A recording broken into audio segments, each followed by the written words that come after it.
الحمد لله نحمده ونستعينه ونستغفره ونؤمن به ونتوكل عليه ونعوذ بالله من شرور أنفسنا ومن سيئات أعمالنا من يهده الله فلا مضل له ومن يضلل فلا هادي له ونشهد أن لا إله إلا الله وحده لا شريك له ونشهد أن سيدنا وسندنا ونبينا ومولانا محمدا عبده ورسوله صلى الله تعالى عليه وعلى آله وأصحابه وبارك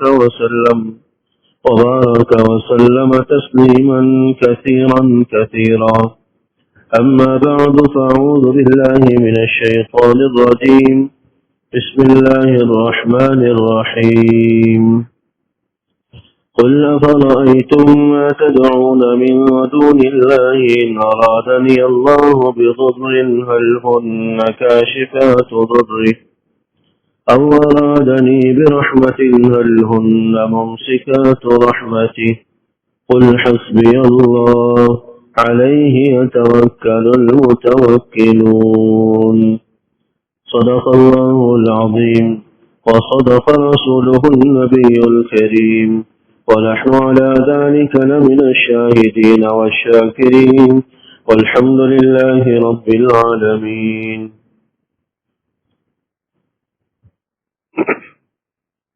میرے قابل احترام بزرگوں محترم سامعین، سفر الخیر کا یہ مہینہ چل رہا ہے. یہ قمری سال کا دوسرا مہینہ ہے جو سفر کے نام سے جانا جاتا. اس سے پہلے کے جو 3 مہینے گزرے ہیں، محرم کا مہینہ یہ سب سے پہلا مہینہ ہے، اور اس کے بعد ذی الحجہ اور ذی القعدہ کا مہینہ.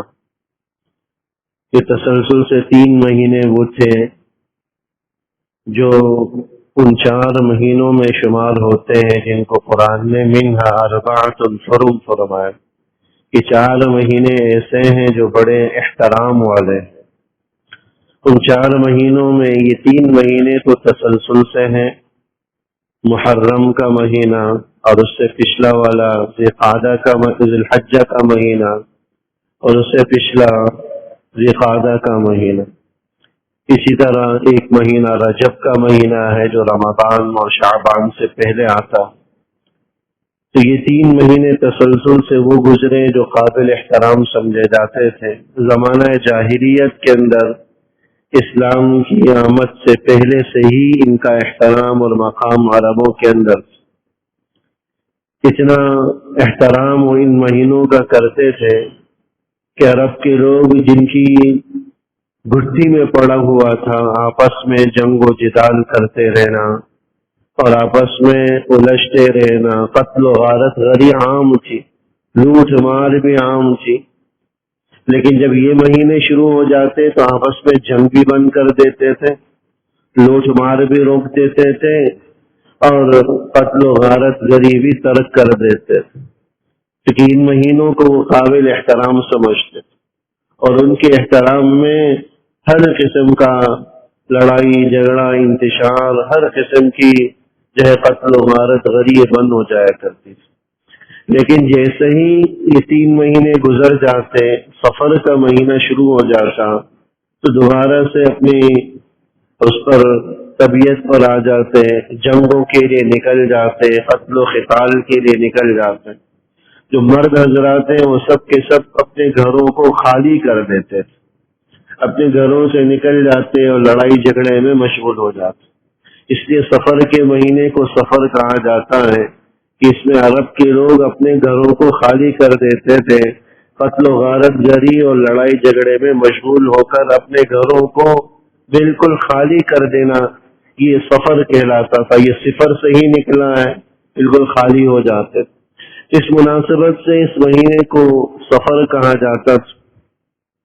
اسی طرح عربوں کے اندر مختلف مہینوں کے حوالے سے مختلف قسم کی بد اعتقادیاں، بدشگونیاں، بدفعلیاں موجود تھی۔ سفر کے مہینے سے کے حوالے سے بھی طرح طرح کی بدعقیدگی ان کے معاشرے کے اندر پائی جاتی۔ ایک بدعقیدی تو نحوستوں کے اعتقاد کا تھا، بلاؤں کے نزول کا تھا کہ اس مہینے کے اندر طرح طرح کی بلائیں نازل ہوتی ہیں، یہ مہینہ نحوست والا مہینہ ہے، اور کچھ اس مہینے کی ابتدائی 13 دنوں کو انتہائی منحوس قرار دیتے، اور طرح طرح کی بد اعتقادیاں زمانہ جاہلیت کے اندر رائج تھی۔ حضور نبی اکرم صلی اللہ علیہ وسلم کی جب آمد ہوئی، آپ علیہ الصلوۃ والسلام نے صاف لفظوں میں بیان کر دیا کہ کسی دن کے اندر، کسی مہینے کے اندر، کسی گھنٹے کے اندر اللہ نے نہ اچھائی رکھی ہے نہ برائی رکھی، نہ خیر رکھی ہے نہ نحوست رکھی ہے۔ یہ ساری چیزیں، اچھائیاں اور برائیاں، سب اللہ کے فیصلوں سے، اللہ کی مرضی اور منشا سے ہوتی۔ سرکار دو عالم صلی اللہ علیہ وسلم نے صاف لفظوں میں یہ بات بیان فرما دی تھی کہ لا عدوى ولا طیرۃ ولا سفر، عدوہ بیماری کا لگ جانا اس کی کوئی حقیقت نہیں ہے، ولا طیرہ بدشگونی لینا، بدشگونی لینا، بدفعلی لینا، اس کی بھی کوئی حقیقت نہیں ہے، ولا سفر، اور ماہ سفر سے متعلق بد اعتقادی رکھنا، نحوست کا اعتقاد رکھنا، وباؤں کے نزول کا اعتقاد رکھنا، اس کی بھی کوئی حقیقت نہیں۔ اس صاف لفظوں میں حضور علیہ الصلوۃ والسلام بیان فرما چکے ہیں، صحیح بخاری کی روایت اور حدیث۔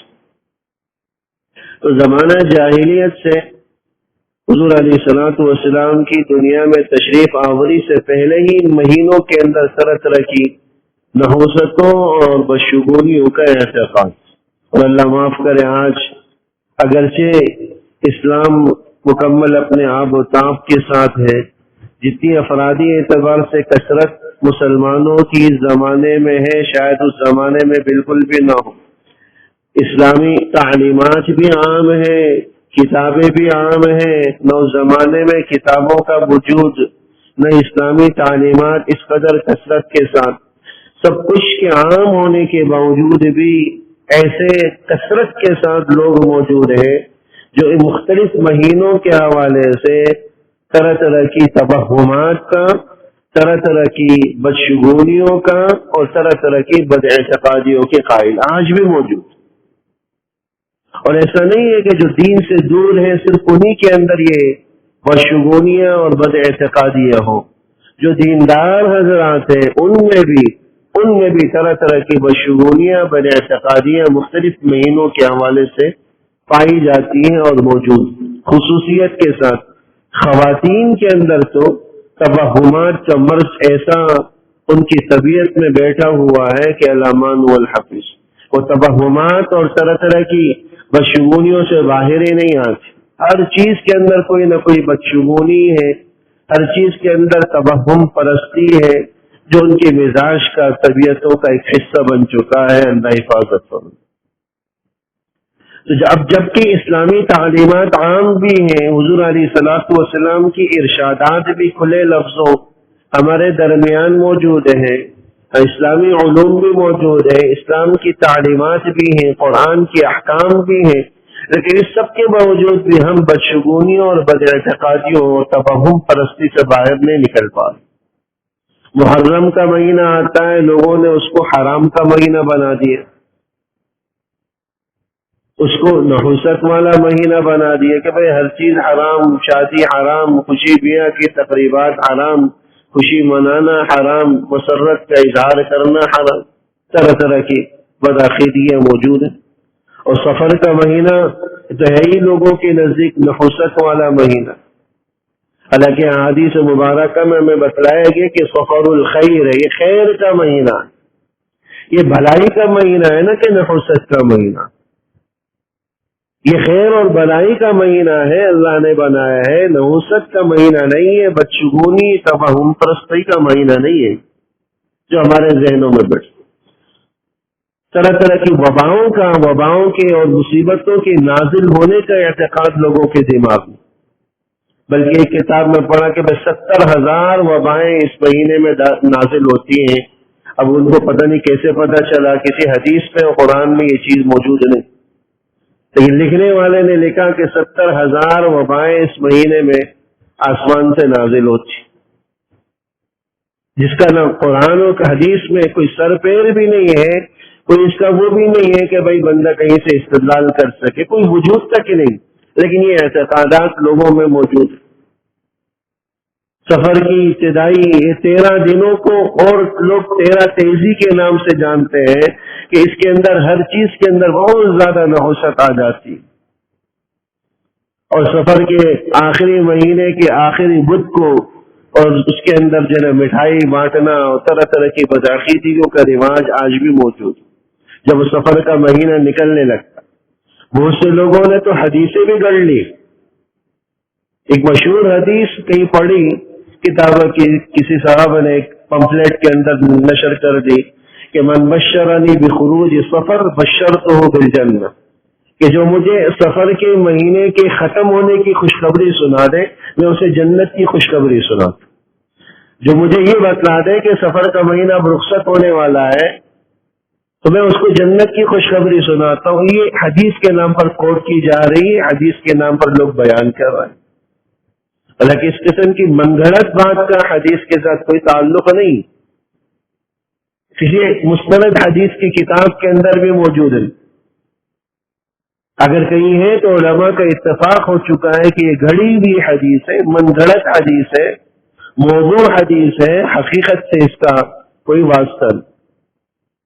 تو بہرحال اور یہ ایسے آدمی نہیں گھڑی ہوں گی یقیناً جو اس ماہ سفر کے اندر نحوست کا اعتقاد رکھتا ہے، ماہ سفر کے اندر طرح طرح کی بدشگونیوں کا اعتقاد رکھتا ہے، توہم پرستی کا وہ اعتقاد رکھتا ہے.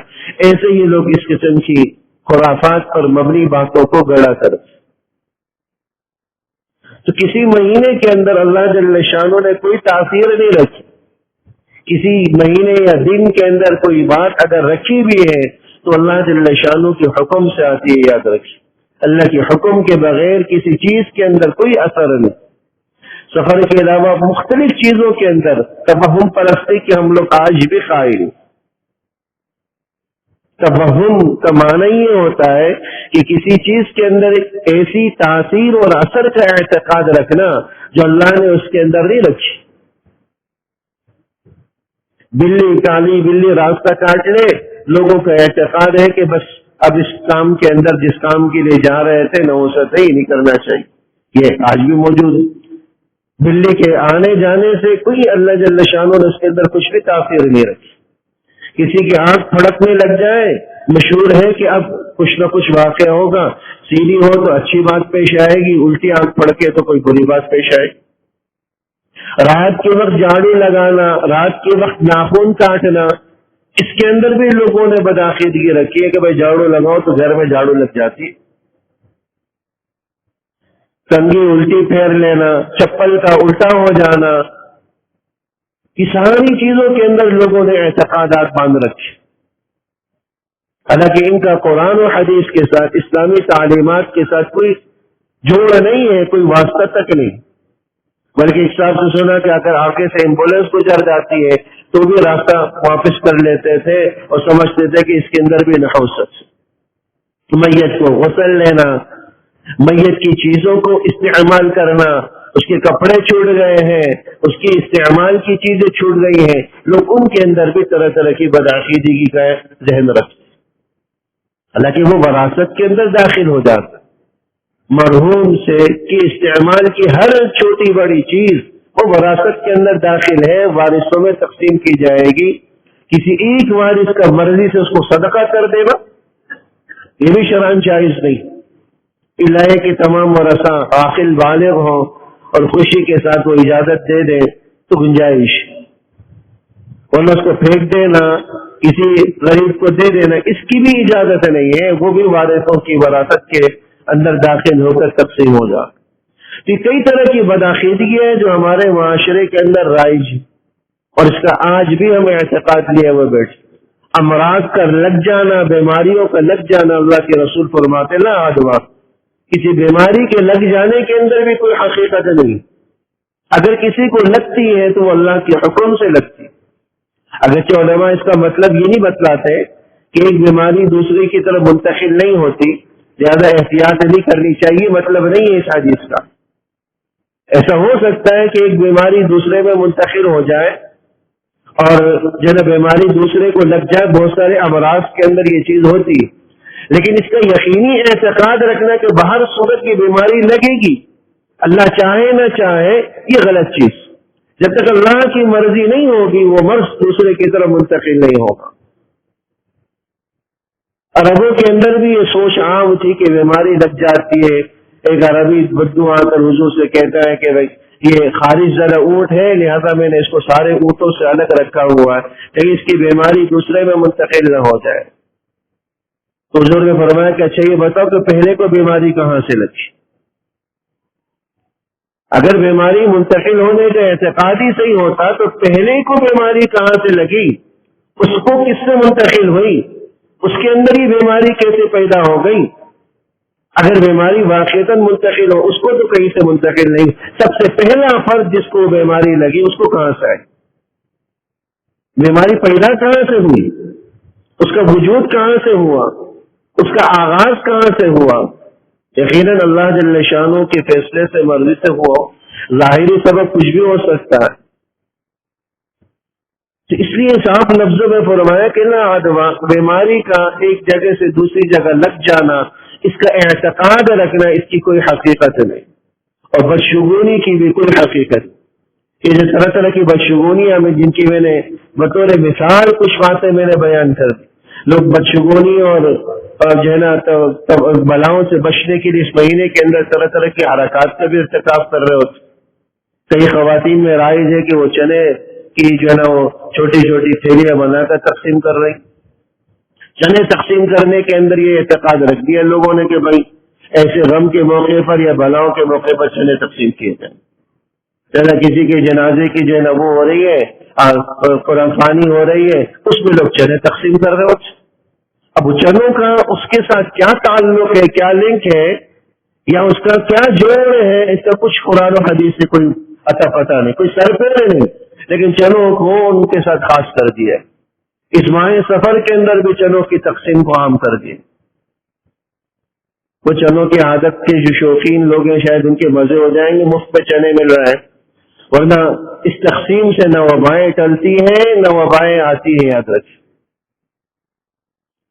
اگر پوری دنیا کے لوگ مل کر جمع ہو جائیں، کسی ایک بات پر اتفاق کر لیں کہ اس پر کوئی مصیبت نہ آئے، جب تک اللہ کی مرضی نہیں ہوگی اس سے وہ مصیبت ٹل نہیں رکھ سکتی. ہے ہمارا عقیدہ. ساری دنیا کے لوگ جمع ہو جائیں، کسی کو مصیبت پہنچانے پر اللہ کی مرضی منشا نہ ہو تو اس کو وہ مصیبت نہیں پہنچ سکتی. بعض روایات کے اندر فرمایا، احادیث مبارکہ کے اندر ہے کہ انسان مجھے ایذا پہنچاتا، ابن آدم مجھے تکلیف پہنچاتا ہے. اللہ فرماتا ہے، حدیث قدسی ہے کہ انسان ابن آدم مجھے تکلیف پہنچاتا. وہ کہتا ہے کہ زمانے نے میرے ساتھ ایسا کر دیا، زمانے نے میرے ساتھ ویسا کر دیا، ہائے زمانے کی بربادی، ہائے زمانے کی تباہی. حالات نے مجھے تباہ کر دی، حالات نے مجھے جو ہے نا بے آسرا کر دیا، حالات نے آج مجھے یہاں تک. وہ زمانے کو اور حالات کو کوس رہا ہوتا ہے. اللہ فرماتا ہے زمانہ تو میں ہوں. زمانے کو، حالات کو کوس کر در حقیقت کو اللہ کو نعوذ باللہ برا بلا کہہ رہا ہوتا. زمانہ میں ہوں اس کا مطلب یہ کہ زمانے کے اندر کچھ تاثیر نہیں. اگر کسی مہینے کے اندر اگر کچھ اثر ہے، کوئی خاصیت ہے تو اللہ کی حکم سے، اللہ کی مرضی سے ہے، اللہ کے فیصلے سے ہے. اس کی اپنی ذات کے اندر اس کے اندر کوئی اثر نہیں. کسی چیز کے اندر لوگ نظر بد کو ہٹانے کے لیے کالے دھاگے استعمال کر رہے ہیں، طرح طرح کی انگوٹھیاں، مالائیں، طرح طرح کی جو ہے نا پتھروں والی انگوٹھیاں لوگ پہن رہے ہوتے ہیں، اور بدعقیدگی رکھی ہوئی کہ یہ فلاں مرض سے بچائے گا، یہ فلاں نظر سے بچائے گا، یہ اس سے بچائے گا، یہ اس سے بچائے گا. یہ ساری بدعقیدگیاں ہیں جس کی نفی فرمائی گئی احادیث مبارکہ کے. ایک روایت کے اندر حضور علیہ الصلوۃ والسلام نے فرمایا کہ من ارجعته عن حاجته، کہ بدشگونی کی وجہ سے اگر کوئی آدمی اپنی حاجت اور ضرورت سے لوٹ آئے، کسی کام سے جا رہا تھا، راستے میں بلی نے راستہ کاٹ لیا، اب اس نے بدپالی لے لی، بدشگونی لے لی اور واپس پلٹ آیا کہ بھائی اب مجھے نہیں جانا چاہیے، یا الٹی آنکھ پھڑکنے کی وجہ سے واپس پلٹ آیا، یا کوئی ایسی بات جس سے اس نے بدعقیدگی لے لی اور اپنی حاجت اور ضرورت سے واپس لوٹ آیا۔ حدیث میں ہے کہ فقط اشرکا، اس نے شرک کا ارتکاب کی، کہ اس نے اس چیز کو مؤثر سمجھا جس کے اندر اللہ نے کوئی تاثیر نہیں رکھی تھی۔ تاثیر اللہ کی ذات میں ہے، وہ جس چیز کے اندر پیدا کرنا چاہے۔ ہم نے اگر بلی کے اندر آنکھ کے پھڑکنے کے اندر یا تاثیر رکھی ہے تو گویا کہ اللہ کے کاموں کے اندر ہم نے ان چیزوں کو شریک کر دیا، یہ بھی شرک کی ایک قسم۔ فقط اشرکا، اس نے شرک کا ارتکاب کی، یہ سخت الفاظ فرمائے گئے۔ حضرات صحابہ نے پوچھا کہ اللہ کے رسول اگر کسی نے ایسا کر لیا ہو تو اس کا کفارہ کیا ہے؟ حضور نے فرمایا کہ اس دعا کا اہتمام کر لیا کرے، اللہم لا خیر الا خیرک ولا خیر الا خیرک، اے اللہ کوئی بدشگونی نہیں ہے، کسی چیز کے اندر کوئی تاثیر نہیں ہے، ہاں جس چیز میں آپ اگر اثر پیدا کر دیں تو تاثیر آئے گی، ورنہ نہیں۔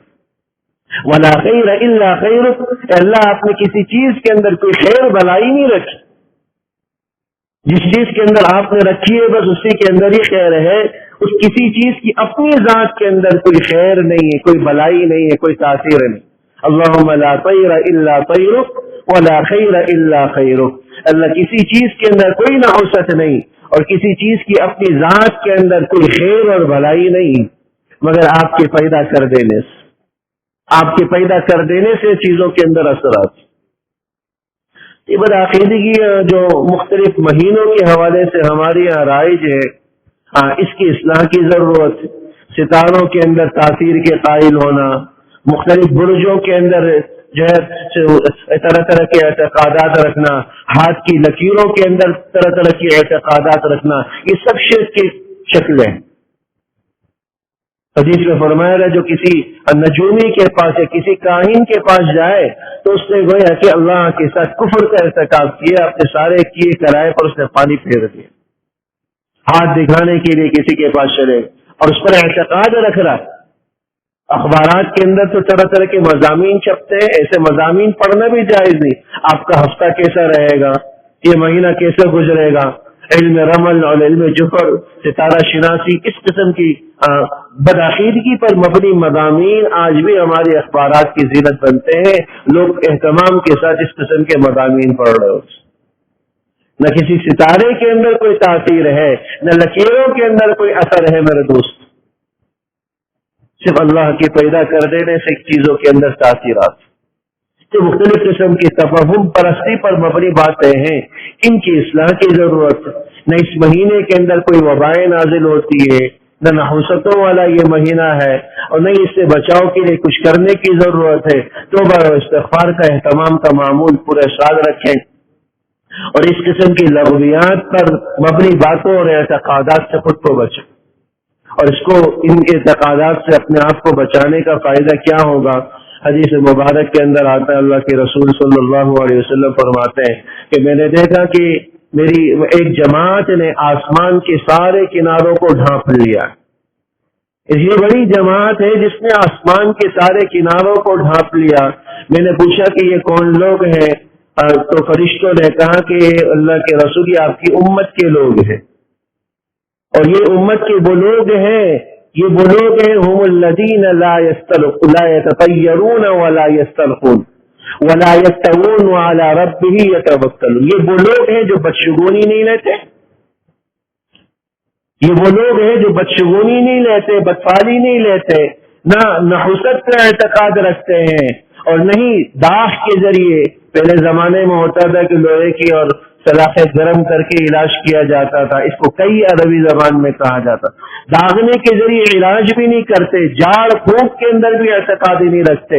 یہ وہ لوگ ہیں جو اپنے رب پر توکل کرنے والے، اور ایسے لوگوں کو اللہ بغیر حساب و کتاب کی جنت میں داخل کر دے، جو بدشگونی اور تبہم پرستی کے قائل نہیں، جو ناجائز قسم کے جاڑ پھونک سے اپنے آپ کو بچاتے ہیں۔ جائز حد تک جاڑ پھونک کی اجازت ہے، لیکن ناجائز اور شرکی الفاظ پر مبنی جاڑ پھونک اس کی اجازت نہیں. جو ناجائز جھاڑ پھونک پر اعتقاد رکھتے ہیں اور دانت کے ذریعے علاج کرتے ہیں، یہ وہ لوگ ہیں جو جنت میں نہیں جائیں گے. جو ان سے بچے ہوئے اللہ بغیر حساب و کتاب کے جنت میں داخل کر دیں. تو بدعقیدگیوں سے، توہم پرستیوں سے اپنے آپ کو بچائیں. خواتین کے ذہنوں میں بھی یہ بات ڈالنے کی ضرورت ہے، اپنے ذات کے اندر کسی مہینے اور دن کے اندر اللہ نے کوئی تاثیر نہیں رکھی. کسی سے کوئی واقعہ حالات یا حادثہ پیش آتا ہے تو اللہ کی مرضی سے ہوتا. جو ہماری زبانوں پر جملے ہوتے نا کہ اتفاق سے ایسا ہو گیا، اتفاق سے یہ حادثہ پیش آ گیا، اتفاق سے جو ہے یہ مصیبت مجھ پر نازل ہو گئی. تو یاد رکھیے گا دنیا کے اندر اتفاق نام کی کوئی چیز نہیں ہے. یہ صرف اپنے آپ کو تسلی دینے والے کلمات. اتفاق سے میری جاب چلی گئی، اتفاق سے دکان میں خسارہ ہو گیا، اتفاق سے بچے کو چوٹ لگ گئی، یہ حادثہ ہو گیا. دنیا کے اندر اتفاق نام کی کوئی چیز نہیں ہے. ہر چیز اللہ کی طرف سے مقرر کردہ طے کردہ ہے. کسی کے ساتھ کوئی واقعہ پیش آنا ہے وہ مقرر تھا پہلے سے، وہ آپ کی تقدیر میں لکھا ہوا تھا، کوئی اتفاق سے نہیں ہوا. اللہ جل شانہ نے پہلے سے لکھ رکھا تھا یہ مسئلہ پیش آئے گا، یہ پریشانی پیش آئے گی، یہ حادثہ ہوگا. اسی ہر حال میں ہمیں اللہ کی طرف رجوع کرنے کی ضرورت. نہ زمانے کو دوش دے، الزام دے، اور نہ ہی اتفاق کا بہانہ بنا کر خود کو اپنے رب سے دور کریں اور دل کو تسلیاں دیں. اس دنیا میں اتفاق نام کی کوئی چیز نہیں ہے. ہر چیز اللہ کے فیصلے سے ہو رہی ہے. ہر حال میں انسان اللہ کی طرف رجوع کرے. اچھے حالات ہو تب بھی اللہ کی طرف رجوع کرے. اللہ کی طرف سے کوئی آزمائش آئے، تکلیف آئے، اس موقع پر اور زیادہ اہتمام سے اللہ کی طرف رجوع کرے. یقیناً اللہ ہی ہم سب کا جو کارساز ہے اور اللہ ہی پر ہمیں توکل اور بھروسہ کرنا چاہیے. اللہ جل شانہ عمل کرنے کی توفیق.